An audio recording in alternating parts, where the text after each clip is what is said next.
यह 38वां सत्र है और इस सत्र में इस सत्र के जो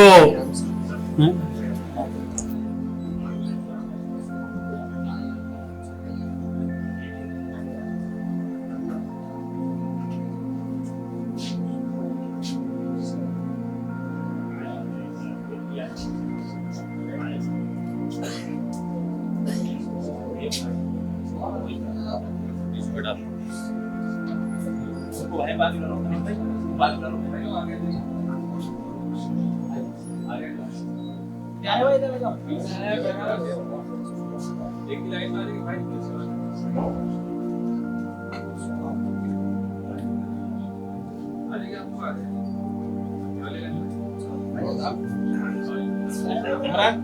बैठ जाओ।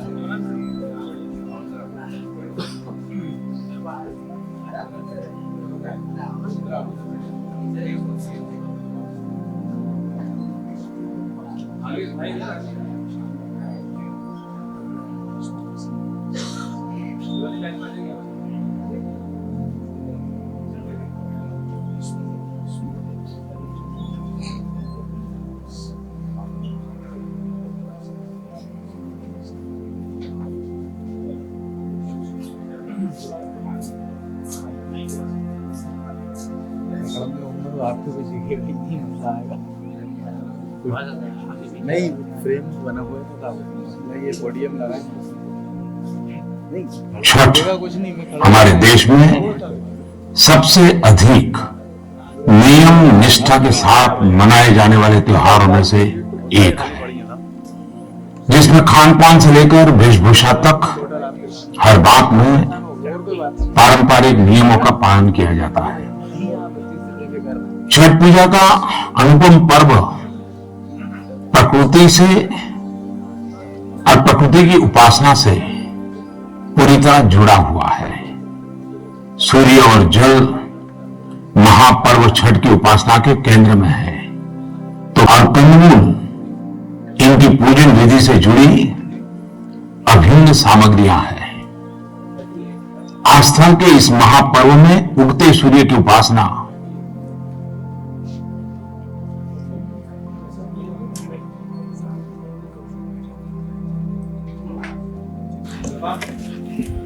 मन की बात की श्रृंखला, तब तक आपको यह मन की बात का 38वां जो एपिसोड है आप सभी उसको श्रवण करेंगे, उसको सुनने का आनंद लेंगे और उसी से संबंधित वार्ता, उसी से संबंधित चर्चा आज की जो विशेष इस श्रृंखला के इस कड़ी के वक्ता हैं आदरणीय श्री अजातशत्रु श्रीवास्तव जी, वो आपके बीच आएंगे और इस पर चर्चा करेंगे। तो 38वीं क्लिप कृपया चलाना। संयोग देखिए कि आज वर्ष 2017 का भी आखिरी दिन है। इस पूरे वर्ष बहुत सारी बातें हमने और आपने शेयर की। मन की बात के लिए आपके ढेर सारे पत्र, कमेंट्स, विचारों का यह आदान प्रदान मेरे लिए तो हमेशा एक नई ऊर्जा लेकर के आता है। कुछ घंटों बाद वर्ष बदल जाएगा, लेकिन हमारी बातों का यह सिलसिला आगे भी इसी तरह जारी रहेगा। आने वाले वर्ष में हम और नई नई बातें करेंगे, नए अनुभव शेयर करेंगे। आप सबको 2018 की अनेक अनेक शुभकामनाएं। अभी पिछले दिनों 25 दिसंबर को विश्व भर में क्रिसमस का त्योहार धूमधाम से मनाया गया। भारत में भी लोगों ने काफी उत्साह से इस त्योहार को मनाया। क्रिसमस के अवसर पर हम सब ईसा मसीह की महान शिक्षाओं को याद करते हैं और ईसा मसीह ने सबसे ज्यादा जिस बात पर बल दिया था वह था सेवा भाव। सेवा की भावना का सार हम बाइबल में भी देखते हैं। The son of man has come not to be serve but to serve and to give his life as blessing to all humankind। ये दिखाता है कि सेवा का महात्म्य क्या है। विश्व की कोई भी जाति होगी, धर्म होगा, परंपरा होगी, रंग होंगे, लेकिन सेवा भाव ये मानवीय मूल्यों का एक अनमोल पहचान के रूप में है। हमारे देश में निष्काम कर्म की बात होती है, यानी ऐसी सेवा जिसमें कोई अपेक्षा न हो। हमारे यहां तो कहा गया है, सेवा परमो धर्मः, जीव सेवा ही शिव सेवा। और गुरुदेव रामकृष्ण परमहंस तो कहते थे, शिव भाव से जीव सेवा करें। मेरे पूरे विश्व में ये सारे समान मानवीय मूल्य हैं। आए हम महापुरुषों का स्मरण करते हुए, पवित्र दिवसों की याद करते हुए हमारी इस महान मूल्य परंपरा को नई चेतना दें, नई ऊर्जा दें और खुद भी उसे जीने का प्रयास करें। मेरे प्यारे देशवासियों, यह वर्ष गुरु गोविंद सिंह जी का 350वां प्रकाश पर्व का भी वर्ष था। गुरु गोविंद सिंह जी का साहस और त्याग से भरा असाधारण जीवन हम सभी के लिए प्रेरणा का स्रोत है। गुरु गोविंद सिंह जी ने महान जीवन मूल्यों का उपदेश दिया और उन्हीं मूल्यों के आधार पर उन्होंने अपना जीवन जिया भी।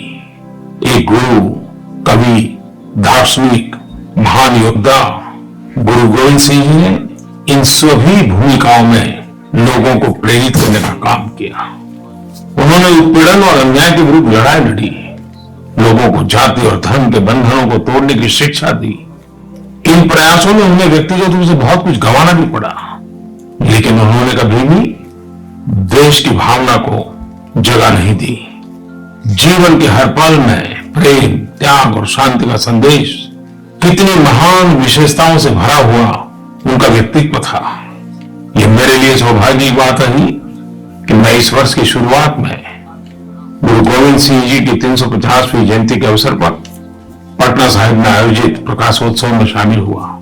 आइए हम सब संकल्प लें और गुरु गोविंद सिंह जी की महान शिक्षा और उनके प्रेरणादायी जीवन से सीख लेते हुए जीवन को ढालने का प्रयास करें। 1 जनवरी 2018 यानी कल, मेरी दृष्टि से कल का दिन एक स्पेशल दिवस है। आपको भी आश्चर्य होता होगा, नया वर्ष आता रहता है, 1 जनवरी भी हर वर्ष आती है, लेकिन जब स्पेशल की बात करता हूं तो सचमुच में मैं कहता हूं स्पेशल है। जो लोग वर्ष 2000 या उसके बाद जन्मे हैं, यानी 21वीं सदी में जिन्होंने जन्म लिया है, वे 1 जनवरी 2018 से एलिजिबल वोटर्स बनना शुरू हो जाएंगे। भारतीय लोकतंत्र 21वीं सदी के वोटर्स का, न्यू इंडिया वोटर्स का स्वागत करता है। मैं हमारे युवाओं को बधाई देता हूं और सभी से आग्रह करता हूं कि आप स्वयं को वोटर के रूप में रजिस्टर करें। पूरा हिंदुस्तान आपको 21वीं सदी के वोटर के रूप में स्वागत करने के लिए लालायित है। 21वीं सदी के वोटर के नाते आप भी गौरव अनुभव करते होंगे। आपका वोट न्यू इंडिया का आधार बनेगा। वोट की शक्ति लोकतंत्र में सबसे बड़ी शक्ति है। लाखों लोगों के जीवन में सकारात्मक परिवर्तन लाने के लिए वोट सबसे प्रभावी साधन है। आप केवल मत देने के अधिकारी नहीं बन रहे हैं, आप 21वीं सदी के भारत कैसा हो, 21वीं सदी के भारत के आपके सपने क्या हो, आप भी तो भारत के 21वीं सदी के निर्माता बन सकते हैं। और इसकी शुरुआत 1 जनवरी से विशेष रूप से हो रही है। और आज अपनी इस मन की बात में मैं 18 से 25 वर्ष के ऊर्जा और संकल्प से भरे हमारे यशस्वी युवाओं से बात करना चाहता हूं। मैं इन्हें न्यू इंडिया यूथ मानता हूं। न्यू इंडिया यूथ का मतलब होता है उमंग, उत्साह और ऊर्जा। मेरा विश्वास है कि हमारे इन ऊर्जावान युवाओं के कौशल और ताकत से ही हमारा न्यू इंडिया का सपना सच होगा। जब हम नए भारत की बात करते हैं तो नया भारत जो जातिवाद, संप्रदायवाद, आतंकवाद, भ्रष्टाचार के जहर से मुक्त हो, गंदगी और गरीबी से मुक्त हो, न्यू इंडिया जहां सभी के लिए समान अवसर हो, जहां सभी की आशा आकांक्षाएं पूरी हो, नया भारत जहां शांति, एकता और सद्भावना ही हमारा गाइडिंग फोर्स हो। मेरा यह न्यू इंडिया यूथ आगे आए हाँ, और मंथन करें कि कैसे ये बनेगा ऐसे मेरी आवाज अपने जैसा कि आपने अभी मन की बात का यह 38वां एपिसोड सुना, निश्चित ही इस कार्यक्रम की दशा और दिशा आपके मन मस्तिष्क में आ गई होगी। तो इस कार्यक्रम के आज जो वक्ता के रूप में इस 38वें श्रृंखला की आदरणीय श्री अजात शत्रु श्रीवास्तव जी पधारे हैं। मैं आपसे अनुरोध करता हूं कि आप मंच पर आकर आसीन हो। आप भोपाल के कमिश्नर रहे हैं, उज्जैन एवं अन्य कई जिलों के कलेक्टर रहे हैं। मध्य प्रदेश की जो पॉलिसी मेकिंग है उसके भी आप टीम के सदस्य रहे हैं, हिस्सा रहे हैं। तो आपका स्वागत है सर। एक बार जोरदार तालियों से सर का स्वागत करेंगे।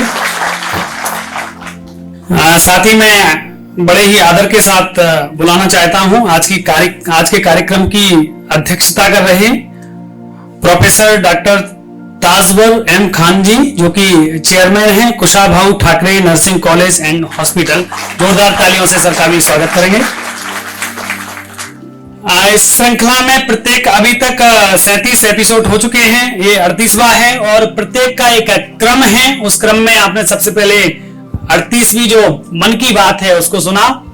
निश्चित रूप से यह एक दिशा और विशेष रूप में पूरे भारत में एक अलग तरह से अपनी बात को कहने का एक माध्यम मन की बात का यह भोपाल का कार्यक्रम है। तो आप सभी का स्वागत है। आप सब जो यहाँ पर उपस्थित हैं, एक बार जोरदार तालियों से स्वयं के लिए गड़गड़ाहट करें। हमने इस श्रृंखला के इस वीडियो को सुना है, तो अब मैं अधिक समय न लगाते हुए आदरणीय श्री जितेंद्र धाकड़ जी, जो कि केमिस्ट एसोसिएशन के अध्यक्ष हैं, आपसे अनुरोध करता हूं कि मंच पर आए और बैचेस तथा पेन पुस्तक प्रदान कर हमारे अतिथियों का स्वागत करें। श्री जितेंद्र धाकड़ जी आइए।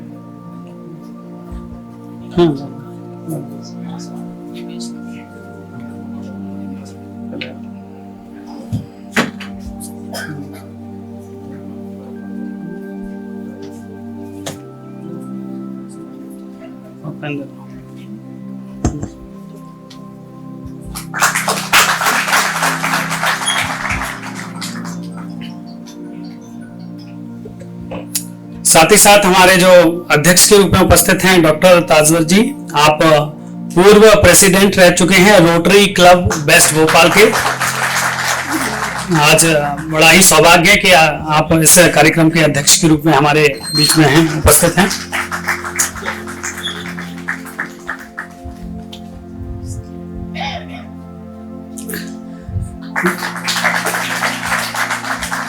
जैसा कि आपने क्लिप में सुन ही लिया है, यह विषय यह जो हमारा सेमिनार है वो सामाजिक समरसता एवं भारत को एक सूत्रता में बांधने का है। तो निश्चित ही आज हमारे बीच में जो आज के वक्ता हैं आदरणीय श्री अजात शत्रु श्रीवास्तव जी, जो कि IAS रह चुके हैं और विभिन्न जिलों में आपने कलेक्टर के रूप में, कमिश्नर के रूप में कार्य किया है। निश्चित ही हम सभी को अपने मनोगतों से, अपने मन के भावों से इस 38वें मन की बात को स्पष्ट करेंगे तथा हम सभी को कृतार्थ करेंगे। मैं आदरणीय को आमंत्रित करता हूं कि आप मंच पर आए।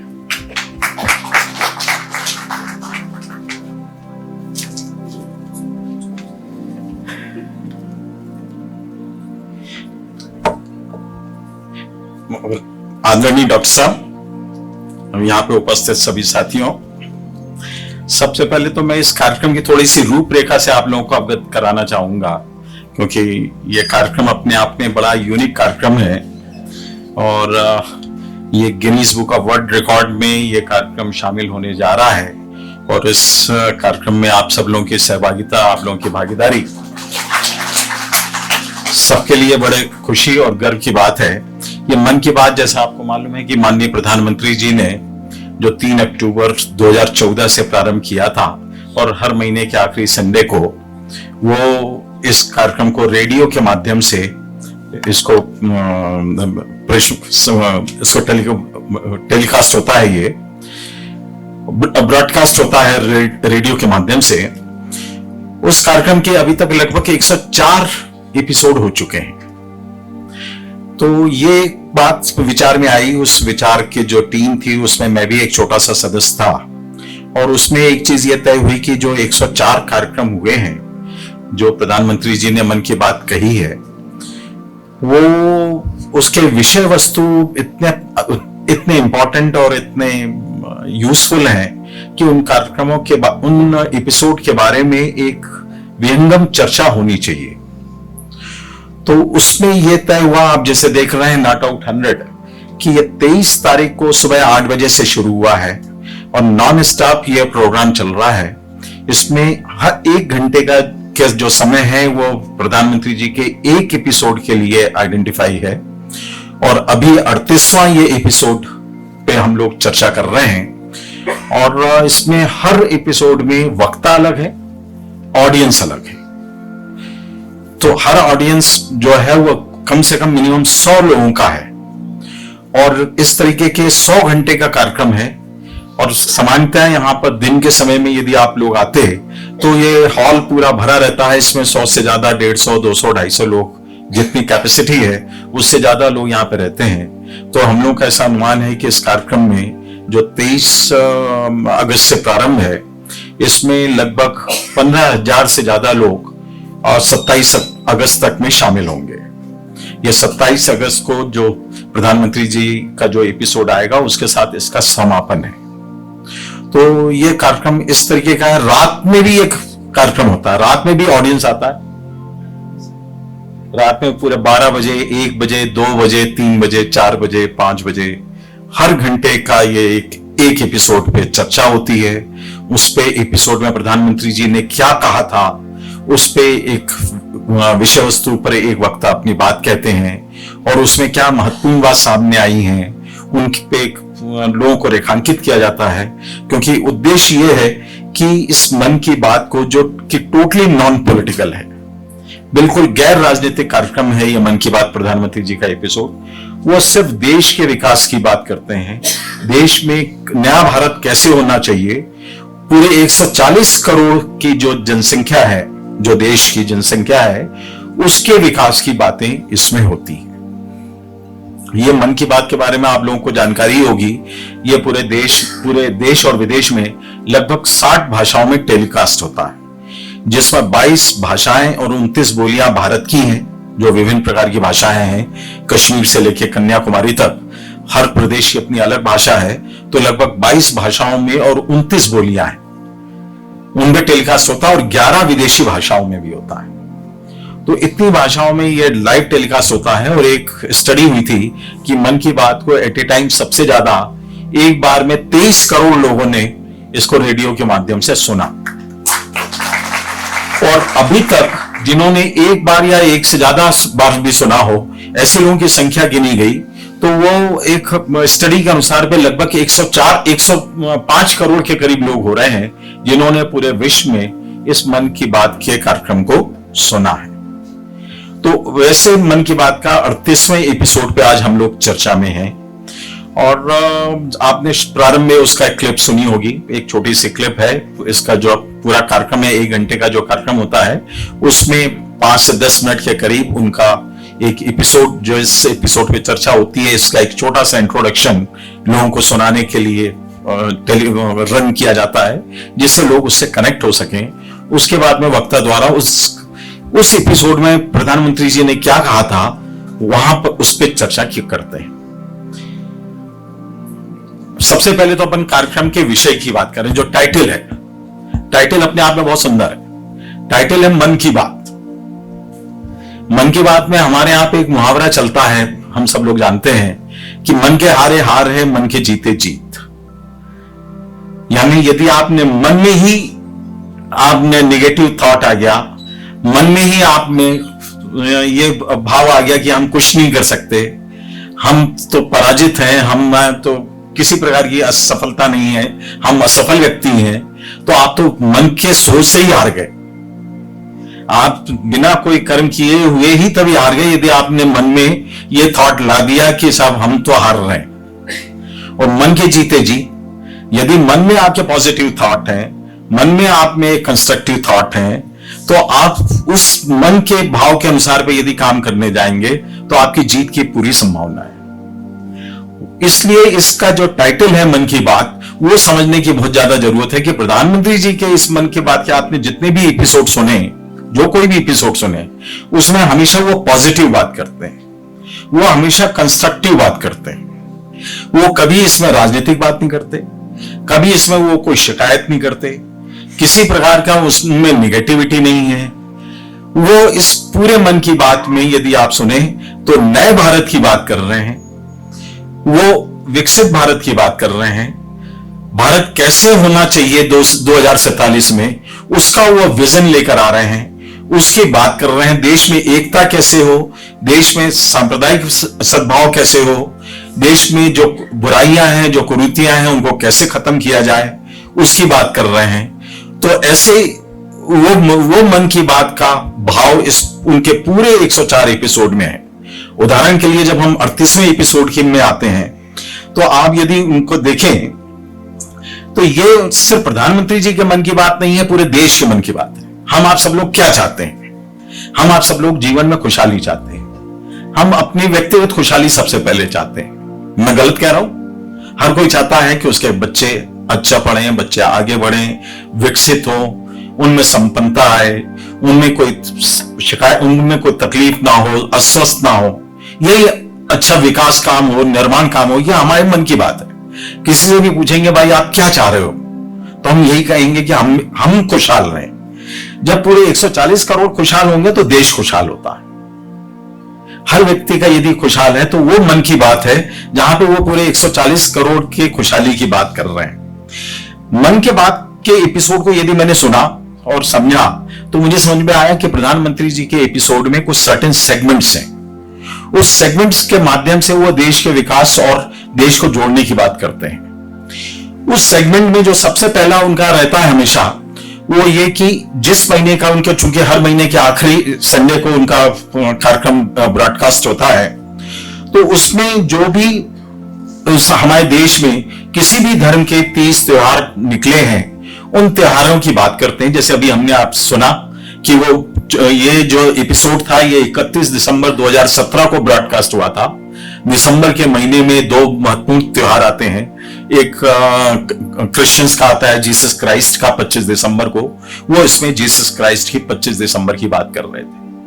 एक आता है सिखों में गुरु गोविंद सिंह जी के प्रकाश पर्व का, वो भी 25 दिसंबर को है, तो वो उनकी भी बात कर रहे थे। यदि आप लोगों ने शुरू में एपिसोड में देखा हो कि वो गुरुद्वारा में नमन करने गए थे, तो उन कोई भी धर्म का त्योहार हो, यदि जो उस महीने में निकला है प्रमुख त्योहार, क्योंकि वैसे हमारे यहाँ तो त्योहार हर महीने में लगभग हर दूसरे तीसरे दिन रहते हैं, लेकिन जितने प्रमुख त्योहार किसी भी धर्म के निकले हो, प्रधानमंत्री जी के एपिसोड में उन त्योहारों की बात होती है, उन त्योहारों में शुभकामनाएं देते हैं और उसके क्या महत्व है, उसमें क्या औचित्य है उन धर्म उस त्योहार को मनाने का, उसके बारे में वो विवरण देते हैं।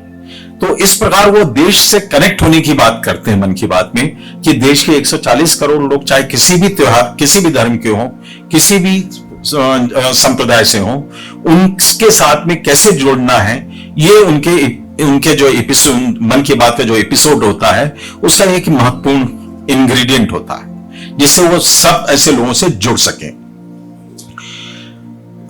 सेकंड जो उनका सेगमेंट होता है हमेशा, यदि आप लोगों ने भी देखे होंगे, कि वो देश के विभिन्न हिस्सों में जो किसी व्यक्ति की व्यक्तिगत उपलब्धियां हैं, उसकी जानकारी देश में देते हैं।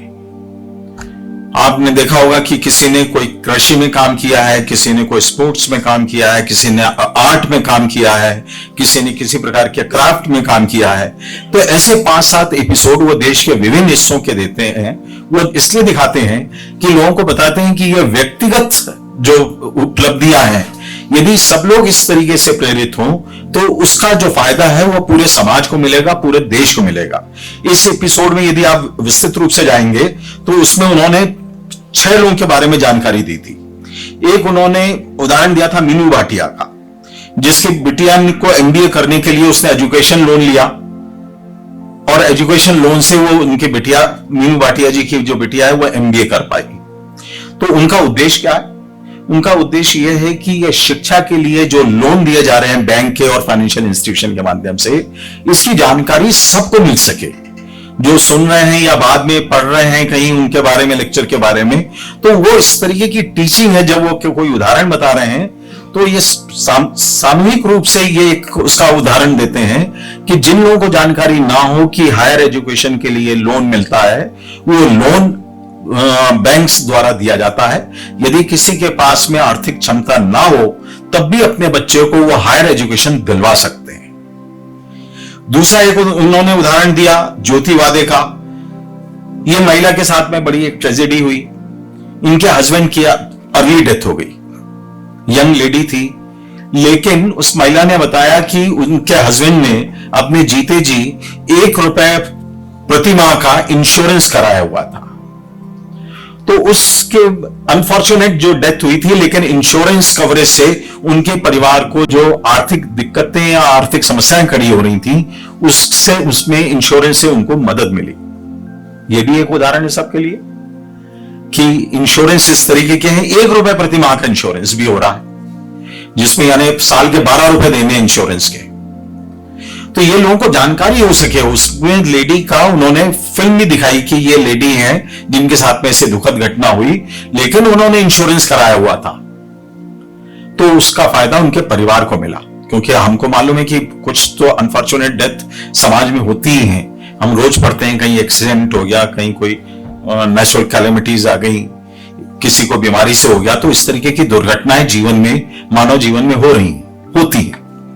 तो उससे बचने के लिए के जो तरीके हैं समाज में, उसके बारे में प्रधानमंत्री जी इस मन की बात से बता रहे हैं, जिसमें वो चाह रहे हैं कि लोगों को अपनी इस प्रकार से आर्थिक सुरक्षा करनी चाहिए।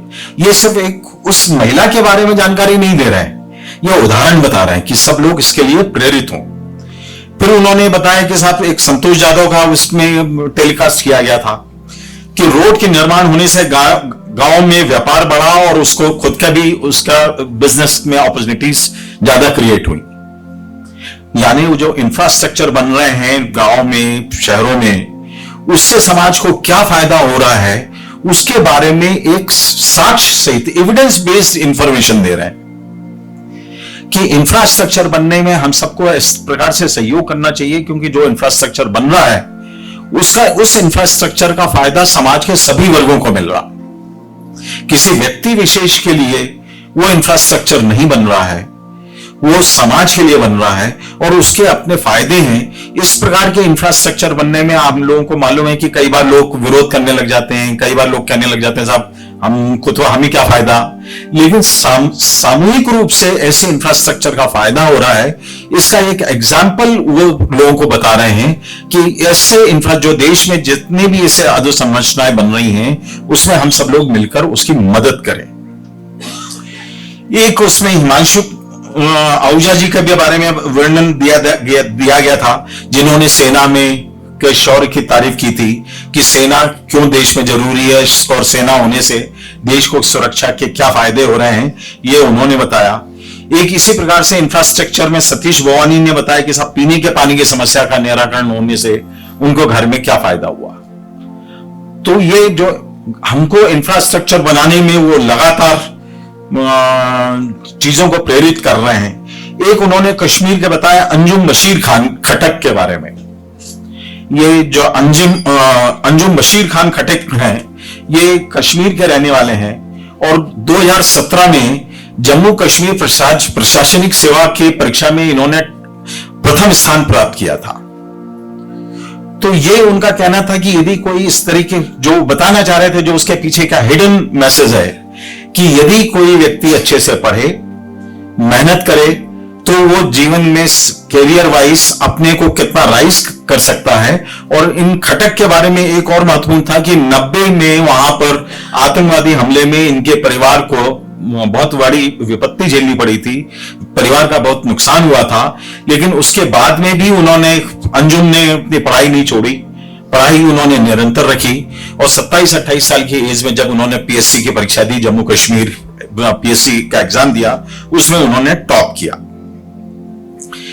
इसमें वो देश से जुड़ने के लिए मन की बात में वो कश्मीर के बच्चियों से मुलाकात के बारे में भी जानकारी देते हैं। यदि आप इस एपिसोड को फिर से सुनेंगे 38वें एपिसोड में, तो जो कश्मीर के स्कूल गोइंग गर्ल्स थी, वो जो बच्चियां आई थी, उनके साथ में उनकी जो मुलाकात हुई, जो बातचीत हुई, उसके बारे में वो जानकारी दे रहे हैं। तो ये देश के विभिन्न हिस्सों में जो वो व्यक्तिगत रूप से जुड़ रहे हैं एक प्रतिनिधित्व के रूप में, उसके बारे में उनकी लोग उसको अवगत करा रहे हैं।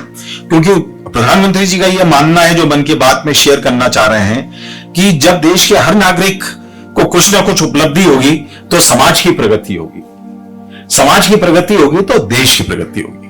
हर किसी को नौकरी नहीं मिल सकती, लेकिन अलग अलग फील्ड में वो लोग जो काम कर रहे हैं, वहां पर यदि वो कुछ भी अचीवमेंट कर रहे हैं, किसी भी प्रकार की अपना प्रगति कर रहे हैं, तो पूरे समाज, उसके परिवार की प्रगति हो रही है, परिवार की प्रगति हो रही है तो समाज की प्रगति हो रही है, और समाज की प्रगति हो रही है तो देश की प्रगति हो रही है। इस मन की बात का एक सेगमेंट और है जिसमें वो देश के विभिन्न भागों में जो उपलब्धियां होती हैं, जो किसी व्यक्ति, संस्था या समुदाय द्वारा ऐसे कार्य किए जाते हैं जिससे व्यापक स्तर पर जन समुदाय को फायदा मिल रहा हो, उसके बारे में भी वो जानकारी देते हैं, कि जिससे लोग उसकी सीख से उसको रेप्लिकेट कर सकें और अपने क्षेत्र में, अपने शहर में, अपने मोहल्ले में कोई ऐसे काम कर सकें जिससे सामूहिक रूप से लोगों को फायदा हो।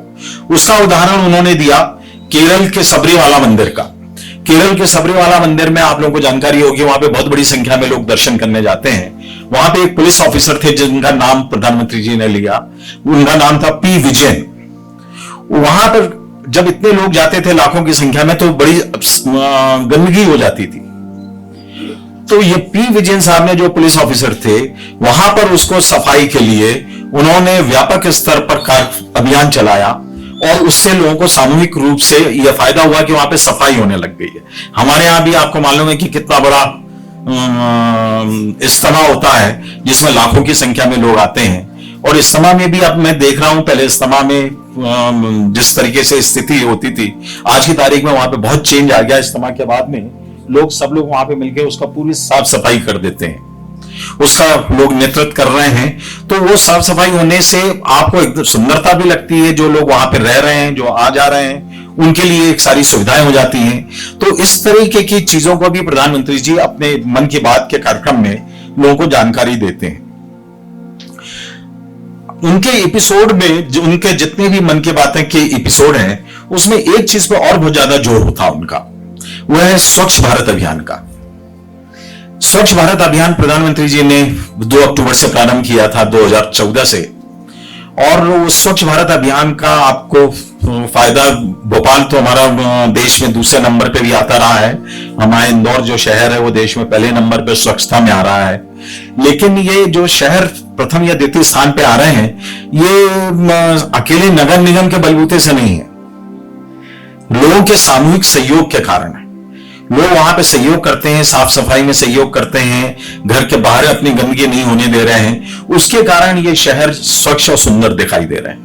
प्रधानमंत्री जी पिछले 9 सालों से इस स्वच्छ भारत अभियान के कार्यक्रम में उन्होंने लगातार फोकस बनाए रखा है, और लोगों को लगातार प्रेरित करते हैं हर अपने एपिसोड में कि ये समाज के विकास के लिए, समाज के स्वस्थ रहने के लिए सबसे ज्यादा जरूरी है कि हमारा घर और हमारे आसपास की जगह स्वच्छ हो। इसमें वो इतना ज्यादा भी बारीकी से उन्होंने बात की इस एपिसोड में कि ब्लू और green dustbin dry and wet garbage के लिए रखा जाए, कि जो सूखा और गीला कचरा है उसके लिए, सूखे कचरे के लिए ब्लू कलर के डस्टबिन रखें और गीले कचरे के लिए हरे रंग के डस्टबिन रखें, जिससे जब नगर निगम, नगर पालिका वाले जब कचरा उठाने आए तो उसको सेग्रीगेट कर सकें, सूखा कचरा अलग जगह डालें और गीला कचरा अलग जगह डालें। ये बात प्रधानमंत्री जी अपने एपिसोड में भी कह रहे हैं। इतनी छोटी सी और बारीक बात हम कल्पना नहीं कर सकते कि प्रधानमंत्री स्तर से वो हम लोगों को समझाने के लिए इतनी छोटी सी बात कह रहे हैं। वो कचरों के बारे में इस एपिसोड में और कहते हैं कि कचरा कम करने का सिर्फ 3 ही तरीका है। 3 R की बात करते हैं कि रिड्यूस, रीयूज और रिसाइकल। रिड्यूस से मतलब यह कि कचरा आप कम से कम घर से निकालें, जितना गंदगी कम रहेगी उतना कम कचरा रिड्यूस होगा। जिसका रीयूज हो सकता है उसको रीयूज कर लें, और जिसका रिसाइकल हो सकता है उसको रिसाइकल कर लें। जैसे कोई ऐसा सामान है जिसको दूसरे किसी प्रयोग में लिया जा सकता है तो उसको रिसाइकल में चले जाए, तो कचरा जो बाहर फेंका जाएगा वो अपने आप कम हो जाएगा। तो यहां तक इतनी छोटी छोटी सी बात वो समझाने के लिए लोगों को बताते हैं। समाज के जो आवश्यक सुधार हैं उसके बारे में भी अपने मन की बात में एक सेगमेंट वो रखते हैं। इस वाले एपिसोड में उन्होंने महरम की बात की थी 2017 में। महरम आपको मालूम है कि भारत में आजादी के बाद से यह था कि महिलाएं हज में बिना मेल गार्जियन के अनुमति के बिना नहीं जा सकती। उनकी जानकारी में आया कि दुनिया के कई देशों में, कई मुस्लिम देशों में बिना महरम के भी महिलाओं को हज में जाने की अनुमति है। उन्होंने लोगों से चर्चाएं की, उसमें जो ज्ञानी लोग थे उन लोगों ने बताया कि नहीं साहब, ऐसा कोई नहीं है, ऐसा कोई धार्मिक रोक नहीं है और वह बिना महरम के भी हज में जा सकती हैं। तो 2017 में पहली बार यह निर्णय लिया गया कि महिलाएं बिना महरम के भी हज में जा सकेंगी। 2017 में पहली बार जब महिलाएं गईं तो उस समय 1000 के करीब महिलाओं ने हज की यात्रा की थी। आज 2023 में 4313 महिलाओं ने इस साल का भी मैं देख रहा था कि बिना उन्होंने महरम के हज यात्रा की है। और दुनिया के जो सऊदी अरब, पाकिस्तान और कई मुस्लिम देशों में भी इसको अनुमति दे दी गई है कि बिना महरम के भी वह हज की यात्रा महिलाएं कर सकेंगी। इवन जो काउंसिल ऑफ इस्लामिक आइडियोलॉजी है उन्होंने भी माना कि बिना महरम के हज करने की अनुमति शरीयत लाग के अनुसार में दी जा सकती है। और उन्होंने फिका जफरिया और Maliki and Shifai school of ideology के अनुसार पर इसकी अनुमति देने के लिए अपनी सहमति दी थी। तो ये एक सामाजिक सुधार था। इस प्रकार के छोटे छोटे सामाजिक सुधार जो आवश्यक सुधार हैं, जो लोगों के लिए अब जरूरी हैं, इस तरीके के सुधारों की बात वो हमेशा अपने मन की बात के एपिसोड में करते हैं, जिससे एक व्यापक स्तर पर मैसेज आए कि जो समाज में कमजोरियां हैं, जो कमियां हैं, वो सामाजिक सुधार के द्वारा किस प्रकार से ठीक की जा सकती हैं। इसमें मन की बातों में एक उनका एपिसोड देश की महत्वपूर्ण उपलब्धियों के बारे में भी रहता है। आप कभी भी मन की बात सुनेंगे तो उसमें आप ये पाएंगे कि जो देश की महीने भर में जो महत्वपूर्ण उपलब्धियां हैं उसके बारे में वो अवश्य चर्चा करते हैं। जैसे 2000 जो दिसंबर 17 का एपिसोड था, उसमें के बाद में 26 जनवरी जो 18 की आने वाली थी, उसमें 10 देशों के राष्ट्राध्यक्ष 26 जनवरी के कार्यक्रम में मुख्य अतिथि के रूप में आने वाले थे। तो उन्होंने उनके बारे में बताया कि हमारे यहां पर एक साथ, ये पहले कभी नहीं हुआ कि 26 जनवरी के कार्यक्रम में, गणतंत्र दिवस के कार्यक्रम में 10 राष्ट्राध्यक्ष एक साथ विशेष मुख्य अतिथि के रूप में शामिल हुए हों। और 2018 के 26 जनवरी के कार्यक्रम में पूरे ये मलेशिया, थाईलैंड, जितने हमारे इंडोनेशिया, यहां सारे देशों के राष्ट्राध्यक्ष मुख्य अतिथि के रूप में आए थे। तो उसके बारे में उन्होंने जानकारी दी थी। उनके सेगमेंट में एक उनका युवा वर्ग के साथ में हमेशा एक कनेक्ट रहते हैं। आप कभी भी सुनेंगे तो वह हमेशा युवा वर्ग के बारे में जरूर बात करते हैं। युवा वर्ग, चूंकि उनका यह मानना है कि भारत का जो नया भारत का निर्माण है, जो 2047 की उनकी कल्पना है, वो ये युवा वर्ग ही कर सकेगा। वो युवा वर्ग में जो ऊर्जा है, जो उनमें शक्ति है, उसको वो यूज करना चाहते हैं देश के विकास के लिए, देश की प्रगति के लिए, खुशहाल और संपन्न देश के लिए। तो युवा वर्ग को वो अपने हमेशा कार्यक्रम में जोड़ना चाहते हैं कि किस प्रकार के उनके सपने हैं, उस सपनों को पूरा करने के लिए उनके क्या सुझाव हैं, उसका भी हमेशा स्वागत करते हैं, उनसे भी जुड़ते हैं। और उनकी जो स्किल है और जो उनमें टैलेंट है, उसका कैसे देश के विकास के लिए उपयोग हो सके, तो वो युवा वर्ग को हमेशा अपने कार्यक्रम में जोड़ते हैं। और उनका एक सेगमेंट युवा वर्ग के कनेक्ट होने के बारे में हमेशा रहता है। और ये सबको भी समझने की जरूरत है, हम सब लोगों को भी समझने की जरूरत है कि देश का जो भविष्य है वो युवा वर्ग के हाथ में है। इसको हम कैसा तैयार कर रहे हैं, इसमें कितनी रचनात्मकता ला रहे हैं, इनको हम देश से कितना जोड़ सकते हैं, यही लोग देश को आगे ले जाएंगे।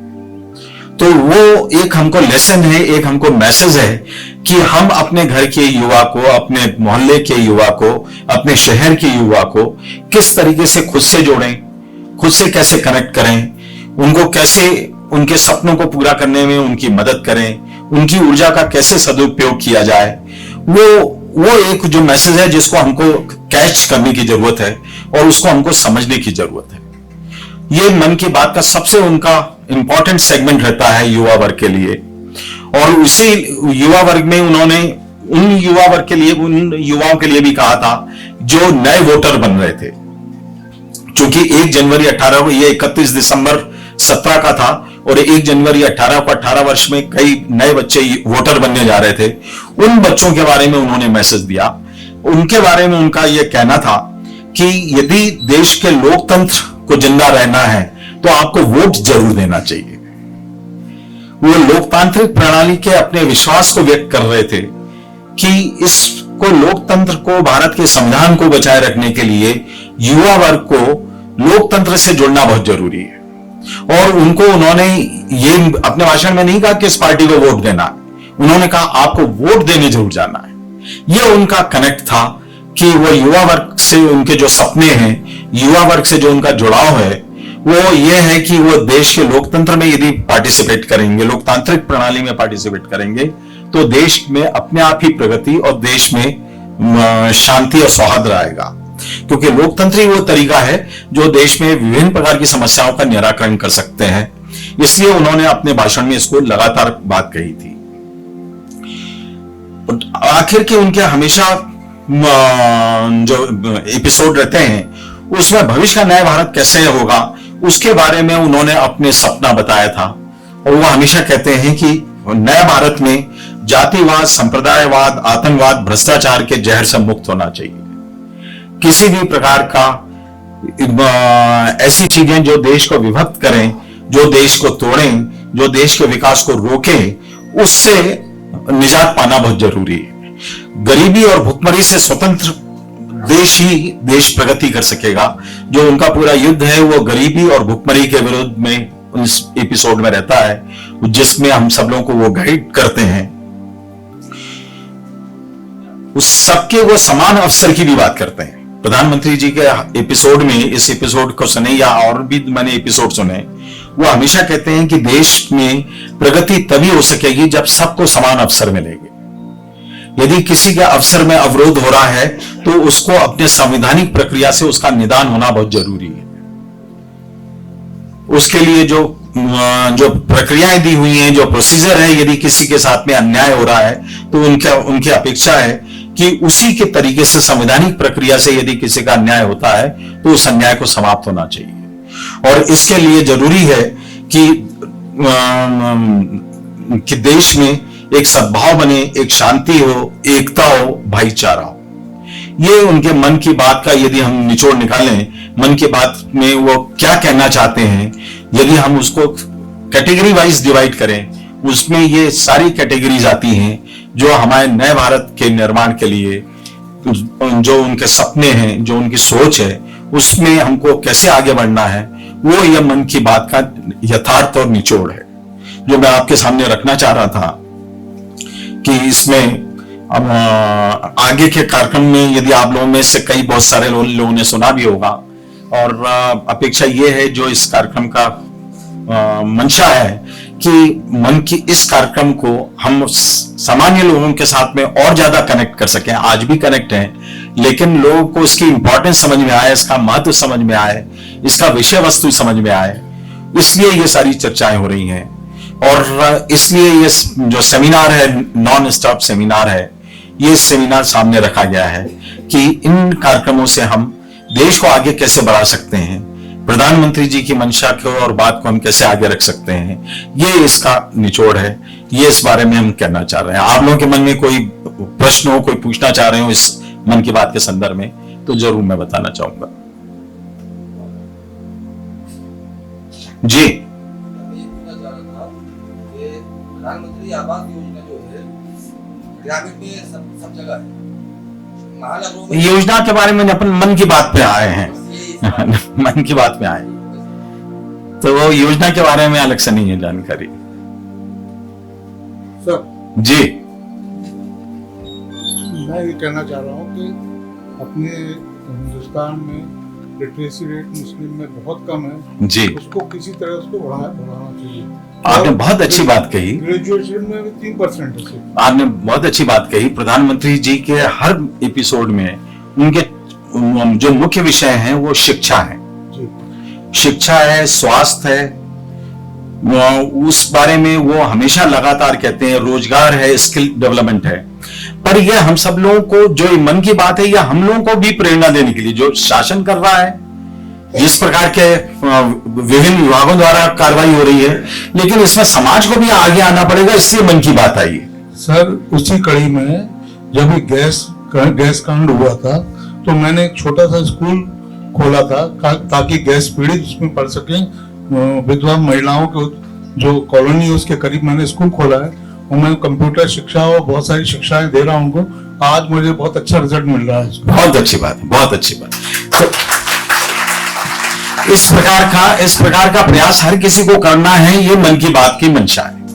अलग अलग प्रयास करना है, सामूहिक रूप से प्रयास करना है, हमको अपने परिवार से शुरू करना है। जो आपको उदाहरण बताया कि कुछ लोगों ने अपने परिवार में जो काम किया जिससे उनको एक सुरक्षा मिली, एक प्रगति मिली। कुछ लोगों ने सामूहिक रूप से काम किया, समाज के लिए काम किया।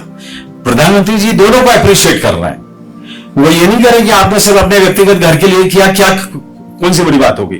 जैसे उन्होंने एक महिला का उदाहरण बताया कि उनके पति ने इंश्योरेंस कराया हुआ था, लेकिन उससे फायदा मिला। जब उनकी अनफॉर्चुनेट दुर्भाग्य से मृत्यु हो गई तो उनके पूरे परिवार को उसका फायदा मिला।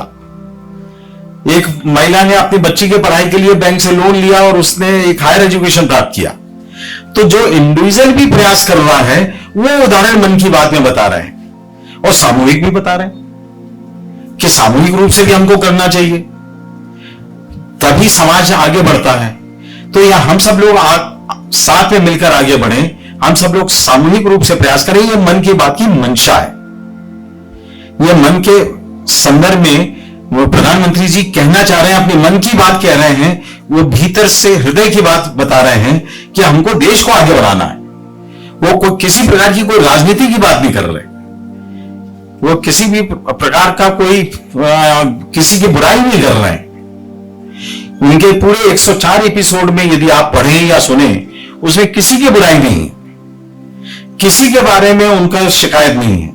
हमको क्या करना है, हमको कैसे आगे बढ़ना है और समाज को कैसे आगे बढ़ाना है, इसके बारे में वो दिशा निर्देश दे रहे हैं, जो हमारे आपके सबके सामने वो 104 एपिसोड में बता चुके हैं। और मुझे पूरा विश्वास है कि आप लोगों को कभी समय मिले तो पुराने एपिसोड जरूर सुने, और जो आगे करंट एपिसोड आएंगे उसमें यदि आप लोग 1 घंटा समय निकाल के सुन सकें तो आप लोगों को उसमें एक दिशा निर्देश भी मिलेगी, देश में क्या हो रहा है इसकी जानकारी भी मिलेगी।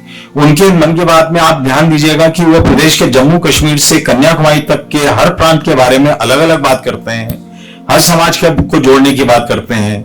इसमें उनकी मंशा देश के यूनिफिकेशन की है कि देश में एकता बनी रहे, देश में सद्भाव बना रहे, देश के विभिन्न वर्ग में क्या हो रहा है इसकी जानकारी हमको मिल सके।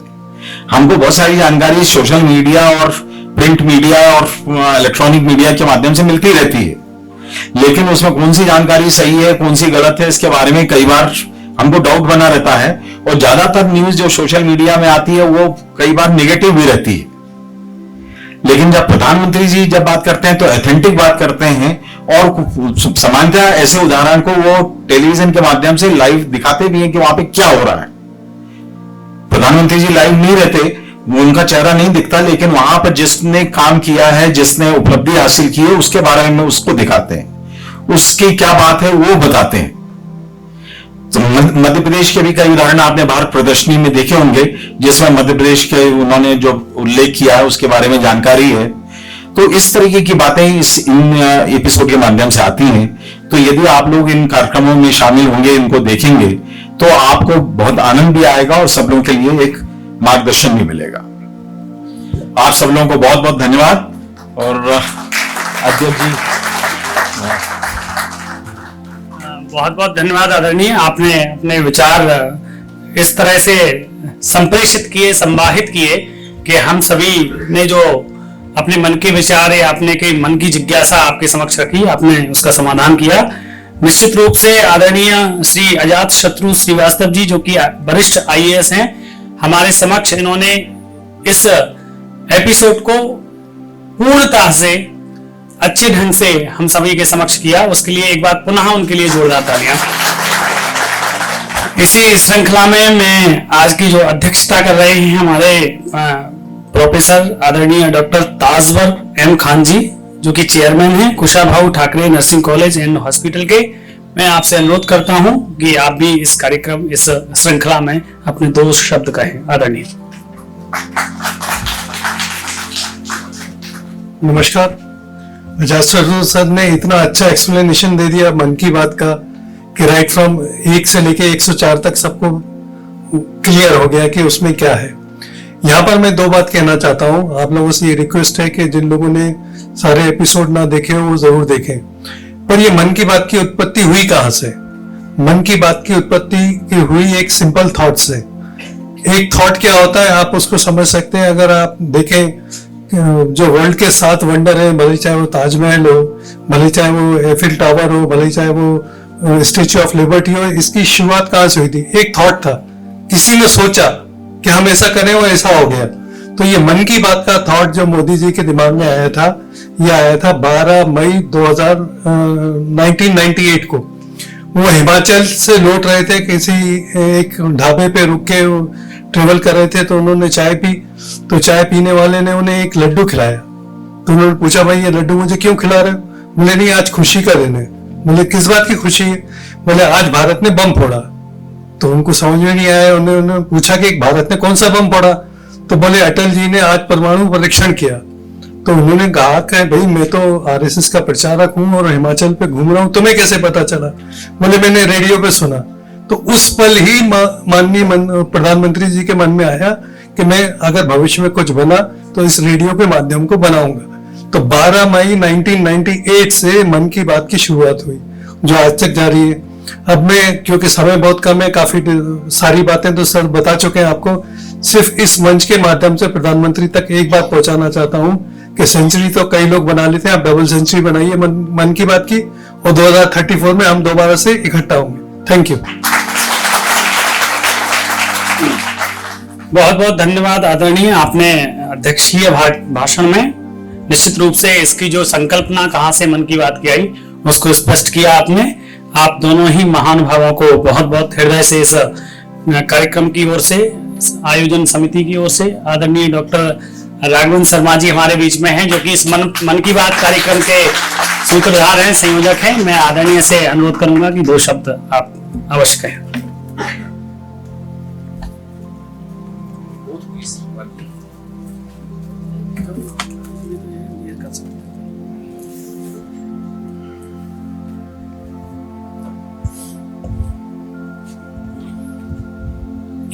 दुनिया के सबसे लोकप्रिय कार्यक्रम को और अधिक लोकप्रिय बनाने का यह कार्य है। अगर मैं कहूं तो, अगर अच्छे शब्दों में ना कहूं तो उसमें कहूंगा ये आग में घी डालने का काम कर रहा है। क्योंकि तो इतना लोकप्रिय कार्यक्रम है जिसको एक शब्द में कहेंगे भूतो न भविष्यति, ना हुआ है ना होगा। वास्तव में आप कल्पना करके देख लीजिए, दुनिया का इतिहास उठा के लीजिए, रिकॉर्ड उठा के देख लीजिए, गिनीज बुक उठा के देख लीजिए, गूगल कर लीजिए, जहां जहां से संभावना मिलती है वहां से कर लीजिए। आज तक एक समय में 23 करोड़ लोगों ने बैठ करके सुना हो। अरे साहब, 23 देशों की आबादी नहीं होगी 23 करोड़ जो हमारे मन की बात को सुनते हैं। मन की बात ने देश के अंदर एक सकारात्मक वातावरण पैदा कर दिया है। हम ऐसे ऐसे नायाब हीरो को निकाल के लाते हैं, शायद अगर मन की बात नहीं होती तो वो उसी में दफन हो गए होते। सामान्य सा व्यक्ति अपने जीवन में कैसे बड़े बड़े काम कर देता है पता ही नहीं चलता। वो माझी जिसने एक पूरा का पूरा पर्वत पहाड़ खोद दिया, किसको पता चलता? ये 18 साल तक आदमी केवल एक ही काम करता रहा, इस रास्ते को छोटा करना, और अपने हाथ से उसने पहाड़ खोद करके रास्ता बना दिया। ऐसे नायकों को कौन बाहर लाता? कैसे पता चलता भूरी भाई इतनी बड़ी कलाकार है कि जिसको तो पद्मश्री मिलना चाहिए, जो बेचारी अपना पूरा जीवन भारत भवन में ईंटें उठा करके जीवन यापन में लगा दिया। इतनी बड़ी कलाकार थी वो। अगर मन की बात नहीं होती तो उस कलाकार का पता ही नहीं चलता। वास्तव में हमें ऐसे बहुत लोग हैं, इतने अनगिनत लोग हैं, अगर उनको सही मंच मिल जाए तो क्या नहीं कर सकते। आप अपने परिवार में देखते होंगे बच्चों को, अगर उनको सही दिशा मिल जाए तो वो क्या नहीं कर सकते। तो मन की बात इसी बात का संकेत है कि जिस व्यक्ति के अंदर जो प्रतिभा है उसको सही अवसर मिल सके। हर व्यक्ति के अंदर विशेषता है। ऐसा कहा जाता है कि इस जगत में अगर कोई पैदा हुआ है तो एक ऐसी खूबी लेकर पैदा हुआ है जिसका कोई सानी नहीं है उसके जैसा। वो गुण उसके अंदर किसी के पास नहीं है। कायनात में ऐसा कोई नहीं होगा जैसा वो है, एक बात। लेकिन आवश्यकता किस बात की है? उसको पहचानेगा कौन, उसको मौका कौन देगा, उसको मंच कौन देगा। वरना तो बड़े बड़े अपने देखा हुआ कलाकार, इतनी बड़ी बड़ी कारें बनती हैं और एक हमारे सामान्य सा व्यक्ति उससे अच्छी बना करके दिखा देता है, लेकिन कौन पूछता है उसको। इसलिए वास्तव में इसकी आवश्यकता है कि हम ऐसे लोगों को मंच दें, मौका दें। यही मन की बात ने किया है। अब मुझे बोला गया है कि आपको सभी को एक संकल्प कराना है। हम लोगों ने तय किया है कि मन की बात में प्रधानमंत्री जिस विषय को बोलते हैं हम उस तरह का संकल्प लेते हैं। संकल्प, शपथ, प्रतिज्ञा, हम जो अलग अलग नामों से जाने उसको। लेकिन ऐसा कहा गया है कि अगर आपने संकल्प लिया तो उसमें विकल्प नहीं होता। जब विकल्प नहीं होता है तो फिर तो एक बार ले लिया तो बढ़ नहीं होता है आगे। तो मैं आपसे संकल्प कर रहा हूं। इससे पहले मुझे घटना याद आ रही है, और वो घटना है जब कारगिल का युद्ध चल रहा था। यहाँ अधिकांश लोग बैठे होंगे कारगिल के युद्ध का, जिन्होंने लाखों देखा, वर्णन सुना होगा, देखा होगा, अधिकांश लोग हैं। मैंने किताब लिखी, उसका नाम है भारत के परमवीर। जब मैं उसको लिख रहा था तो मैं देखता था कि परमवीर चक्र विजेता प्रत्येक व्यक्ति ऐसा होता है कि दुनिया में उसके से लड़ाई आज तक किसी ने नहीं लड़ी। 18-20 गोलियां खा ली और आराम से लड़ रहा है। और युद्ध इतना भयंकर था, कई युद्ध ऐसे हुए जो भारत पाकिस्तान के युद्ध हुआ है जिसमें हमारे एक भारत के व्यक्ति को परमवीर चक्र मिला था। उसी युद्ध में पाकिस्तान के उस व्यक्ति को निशाने हैदर भी मिला है। और एक बड़ी अच्छी घटना है इतिहास के अंदर कि जिस व्यक्ति को परमवीर चक्र मिला था उसके पिताजी एक बार किसी विशेष आयोजन में बाद में पाकिस्तान गए। वो पाकिस्तान के लिए विशेष मेहमान बने थे, उस देश में गए। और वो जिसके घर में गए थे उस घर में उन्होंने बोला कि हमारा बहुत बेटा था जो सेना में लड़ते हुए शहीद हुआ है उसने, और उसको निशाने हैदर मिला है। तो उसकी गैलरी दिखाने के लिए ले गए। वो जब उसकी गैलरी दिखा रहे थे तो दोनों को ही एक ही युद्ध में परमवीर मिला था। हो सकता है उन दोनों सेनाएं आमने सामने थी जब। तो मेरा कहने का आशय यह है कि इतना बड़ा ये विराट काम है और मन की बात के माध्यम से प्रधानमंत्री ने इन सब मंचों को अवसर दिया है। ऐसे समय मुझे रिलेवेंट है कितने नहीं मालूम, लेकिन एक मुझे पत्र मुझे कुछ समय मिला, मैं एक उसको अक्सर बोलता हूं। जब कारगिल का युद्ध चल रहा था उस युद्ध के अंदर एक सैनिक जो सीमा पर लड़ रहा था उसके परिवार ने अपने सैनिक को एक चिट्ठी लिखी। परिवार है आपकी तरह, आपका बेटा भी कोई सेना में होगा, वो युद्ध लड़ रहा होगा, कारगिल में कहीं लड़ रहा होगा, और आप उसको एक चिट्ठी लिखो। आप कल्पना यहां से कीजिए। वो पत्र बड़ा सुंदर है, बड़ा मार्मिक और भावुक है।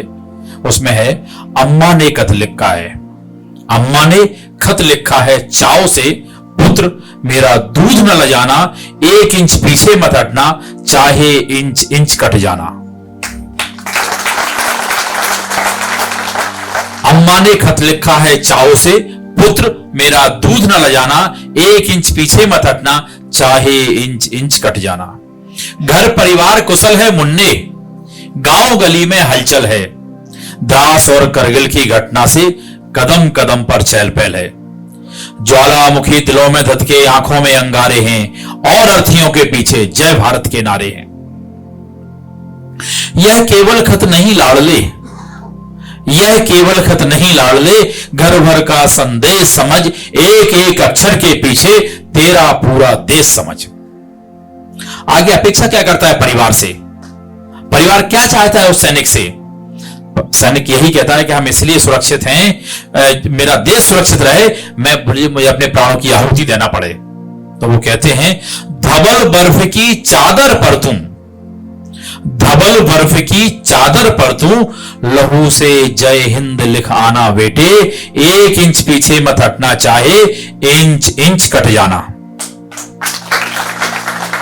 त्योहार का समय आता है, छुटकी ने राखी रख दी है इसमें बड़े गरूर से, और बहू ने वंदे मातरम लिखा है सिंदूर से। मेरे पोते ने चूमा है इसको बड़े दुलार से, इसीलिए खत महक रहा है कस्तूरी महकार सा। मां बोलती है, ये सब देखते देखते मेरी भी बूढ़ी छाती में दूध उतर आया बेटे, और गोंद की जगह उसी से मैंने खत को चिपकाया बेटे। तेरे बापू लिखवाते हैं, गोली पीठ पर मत खाना, 1 इंच पीछे मत हटना, चाहे इंच इंच कट जाना। और दुलारे एक बात को शायद तू सच ना माने, इतिहास को स्तब्ध कर दिया उस जग की अनोखी घटना ने। वो घटना क्या है? वीर शहीदों की विधवाएं धन्य करती धरती पर, खुद कंधे पर लेकर जाती अपने पति की अर्थी को। और इधर संसार चकित है, देख उन वृद्ध पिताओं को जो दाग लगाने से पहले करते नमन चिताओं को। आगे वो कहते हैं, मेरा भी माथा ऊंचा हो, ऐसा कुछ करके आना, 1 इंच पीछे मत हटना, चाहे इंच इंच कट जाना। मित्रों, इस देश के बारे में जिसको अल्लामा इकबाल ने लिखा है, सारे जहां से अच्छा हिंदुस्तान हमारा, हम बुलबुले हैं इसके, गुलस्ता है हमारा। वास्तव में यह है क्योंकि लोग अपने प्राणों की आहुतियां देते हैं। इसका एक दूसरा हिस्सा भी है, मैं 5 मिनट का और समय लेता हूं आपसे। 5 मिनट चूंकि समय ज्यादा हो गया, लेकिन फिर भी मुझे मौका मिल गया तो सुनाई देता हूं। जब ये पत्र उस बच्चे के पास पहुंचता है तो बच्चा अपने माता पिता को भी एक पत्र लिखता है। वो सैनिक अपने माता पिता को एक पत्र लिख रहा है। वो क्या है?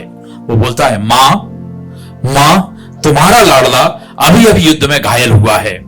मां तुम्हारा लाडला अभी अभी युद्ध में घायल हुआ है, पर देख उसकी सूरत को, शत्रु भी कायल हुआ है। रक्त की होली रचाकर मैं प्रलंकर दिख रहा हूं। मां उसी स्वर्ण से तुझको अंतिम पत्र लिख रहा हूं। युद्ध भीषण था मगर ना इंच भी पीछे हटा हूं। मां तुमने जो शपथ दी थी, आज मैं इंच इंच कटा हूं।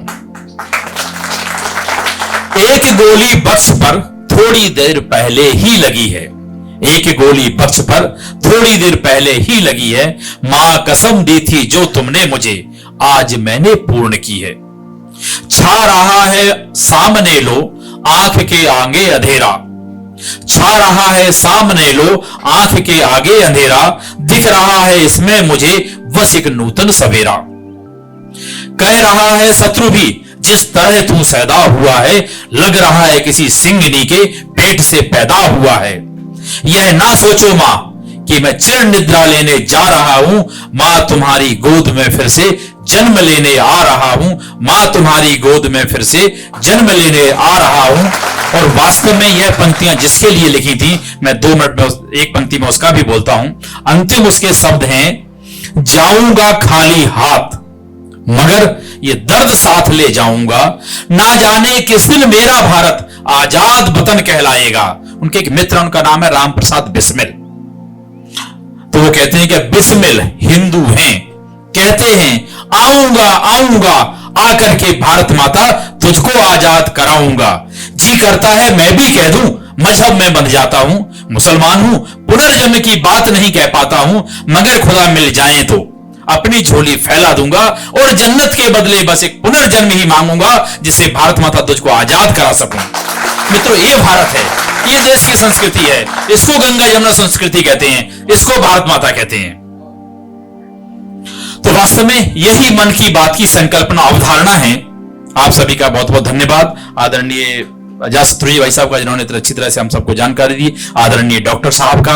अब खड़े होकर के हम एक संकल्प लेंगे और यह संकल्प हमारे जीवन का संकल्प बन जाए। बस इसके लिए एक दायां हाथ अपने आगे बढ़ाएंगे। मैं संकल्प लेता हूं कि राष्ट्रीय पर्वों, राष्ट्रीय प्रतीक चिन्हों, मनाए जाने वाले सभी पर्वों के प्रति श्रद्धा भावना रखूंगा, सद्भावना और सौहार्द को